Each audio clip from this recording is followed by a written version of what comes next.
Statue of unity Marathi एकतेचा पुतळा हा भारतीय स्वातंत्र्य चळवळीचे नेते वल्लभभाई पटेल यांचा पुतळा आहे. हा पुतळा भारतातील गुजरात राज्याचा राजपिपळा शहराजवळ नर्मदा धरणाजवळील साधू बेटावर उभारला आहे.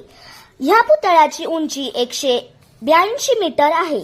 ऑक्टोबर 2014 मध्ये या प्रकल्पाची संरचना, बांधकाम आणि देखभाल यासाठी 2,989 कोटी रुपयांचा करार लार्सन अँड ट्युब्रो यांच्याशी केला होता. पुतळ्याचे बांधकाम 31 ऑक्टोबर 2014 पासून सुरू झाले आणि मध्य ऑक्टोबर 2018 मध्ये पूर्ण झाले. भारतीय मूर्तिकार रामवी सुतार यांनी ही संरचना डिझाईन केली होती आणि पटेलांच्या जयंतीच्या दिवशी 31 ऑक्टोबर 2018 रोजी भारताचे पंतप्रधान नरेंद्र मोदी यांनी या